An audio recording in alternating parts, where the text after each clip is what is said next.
토트넘 뮌헨의 프리시즌을 보면서 정말 특이했던 부분이 축구에서 맨투맨 전술이 나와버렸다는 것입니다. 이 맨투맨을 어느 팀에 했냐면 뮌헨에서 했어요.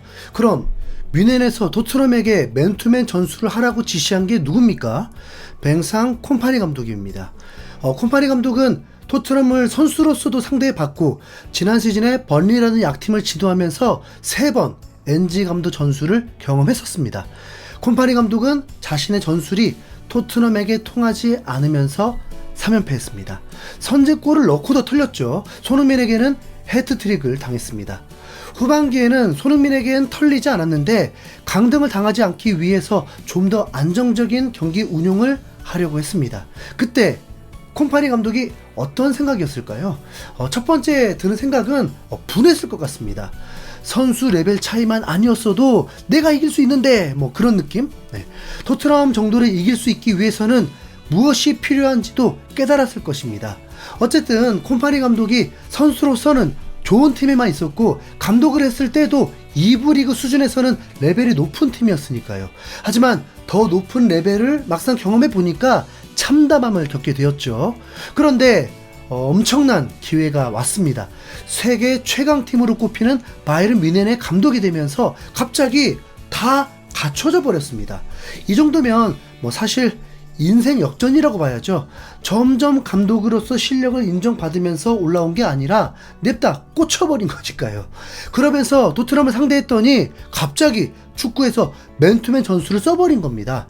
맨투맨은요, 농구에서도 그렇고 과거 축구에서도 필드에서 뛰는 10명이 상대의 10명보다 레벨이 높다고 느낄 때 그러니까 스피드, 기술, 지능 이런 것들이 높다고 느낄 때 가능합니다. 엄청난 자신감에서 나올 수 있는 거죠. 이걸 또 다르게 보면 상대를 무시할 때 나오는 전술입니다. 물론 토트넘이 프리시즌인 만큼 베스트 라인업이 아니라 계속 실험을 하는 라인업이었죠. 한국에서는 양쪽 다 주전들이 빠져 있으니까 특별 이벤트처럼 어차피 거의 45분 정도만 뛰니까 선수들의 체력을 끌어올리기 위한 부분일 거라 생각했는데 런던에서 케인백 경기에서도 뮌헨이 맨투맨으로 나올 줄은 정말 몰랐습니다. 토트넘 선수들을 개무시한 전술이라고 봐야죠. 이런 맨투맨 전술을 당하게 되면 진짜 비참해집니다. 적나라하게 보이거든요, 실력 차이가. 그럼 뮌헨과 토트넘의 실력 차이가 정말 많이 나냐? 저 개인적으로는 그렇게 보진 않습니다. 앞서 언급했던 것처럼 베스트 대 베스트로 붙은 게 아니었잖아요. 2차전에서도 토트넘은 로메로, 반더벤을 벤치부터 시작하겠습니다. 왼쪽 풀백은 스펜스였습니다. 토트넘의 스트라이커도 임시용, 클루세스키였고요. 상대가 공격적으로 나간다는 건 일선에서 먼저 상대 수비를 차단해 버리겠다는 의도이기 때문에 주전들이 아니었던 토트넘은 빠져나오기 힘들 수밖에 없습니다. 거기다 비수마가 죽기 살기가 아닌 건들건들 플레이를 해버리면 정말 답 안 나오죠. 그래서 체급 차이가 나는 것입니다. 후반전에 로메로, 반더벤이 출전해도 고전했던 부분도 있는데 이것도 엄연히 반더벤은 거의 유로 대회 때부터 별로 뛴 게 없어서 사실 경기 감각이 매우 떨어져 있을 상황입니다. 개막전에 맞춰서 몸 상태와 경기력을 끌어올려야 했죠. 그래서 정말 양팀의 베스트 라인업으로 붙는다면 이런 현상은 없었을 것이라고 봅니다. 토트넘이 뮌헨보다 실력이 떨어진 것은 토트넘의 맨투맨에서도 확실히 느낄 수는 있었습니다. 뮌헨의 프리킥 찬스에서 세트피스로 2골을 넣었는데 이 부분 모두 토트넘 선수들의 맨투맨이 실패하면서 일어난 일입니다. 킥이 매우 좋은 키미가 짧게 줄지, 멀리 줄지, 슈팅을 할지, 깔아줄지, 공중볼을 줄지 어떻게 알겠습니까? 토트넘 선수들이 볼의 방향도 주시해야지만 뮌헨 선수들을 막하면서 움직임을 파악하고 막아내야 합니다. 아니면 더 빨리 커버하도록 움직여야죠. 그런데 이미 벽에만 5명이 있었습니다. 피지컬 좋은 선수도 없는 상태라서 민재킴, 우파메카노 막기도 버겁습니다. 벽을 만들고 있어야 하는 선수 아닌가요? 어차피 빠르지 않아서 역습을 할 수가 없거든요. 아마도 슈팅을 할 거라 생각한 것 같은데 뮬러가 뒤로 천천히 움직이면서 돌려고 하자 그때서야 클루셉스키가 따라서 움직였습니다. 본인은 순발력이 좋지 않잖아요. 볼이 본인 쪽으로 날아오는 걸 확인 후에 움직였는데 이미 뮬러는 더 빨리 뛰면서 공간으로 뛰어들어왔고 클루셉스키는 이미 타이밍도 늦었기 때문에 아예 막지도 못하면서 그냥 헤딩하도록 놔줘야 했습니다. 이런 건 세트피스 수비 훈련을 해야죠. 어떤 선수가 어떤 역할을 할지를 정해야 하는데, 설마 이게 맞춤 훈련한 거라고요? 아우, 네, 그건 아닐 것 같아요. 미네 입장에서는 매우 퀄리티 높은 세트피스 골이었고, 토트넘 입장에서는 너무 어설픈 수비였습니다. 토트넘의 첫 번째 실점도 보면요, 지금 얘가 실점 직전에 왜 이러고 있는지 아십니까? 네, 우파메카노 마크하다가 우파메카노가 뛰어들어가면서 내팽개 치듯이 그냥 밀어버렸더니 수비 도움 1도 못 주고 넘어져 있었던 겁니다. 텔이 돌아 들어가고 그나브리는 아예 마크가 없었습니다. 이런 세트피스 수비는 정말 수준이 낮은 팀인 거죠. 오히려 레벨이 낮은 팀들은요, 이런 상황을 많이 당하기 때문에 더 철저하게 준비합니다. 토트넘은 주구장창 공격만 훈련하고 있는지 솔직히 전술도 그렇게 복잡한 것도 아니잖아요. 상대에게 슈팅을 허용할 수는 있지만 프리하게 슈팅하도록 두는 건 정말 혼나야죠. 뮌헨이 레벨이 높다는 건 이런 부분일 수 있습니다. 원하는 지점에 정확히 배달할 수 있는 능력이라는 거. 토트넘은 이렇게 정확히 배달되는 게 확률이 매우 낮다고 보나보죠. 엔지 감독은 세트피스 코치가 필요 없다고 했지만 뮌헨의 골들을 보니까 절대적으로 세트피스 훈련이 꼭 필요해 보입니다. 토트넘은 지난 시즌 세트피스 골이 아예 없었습니다.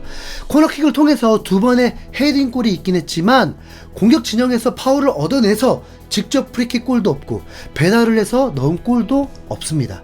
지난 시즌에 오른발 전담은 메디슨과 포로였는데 왜 그랬을까?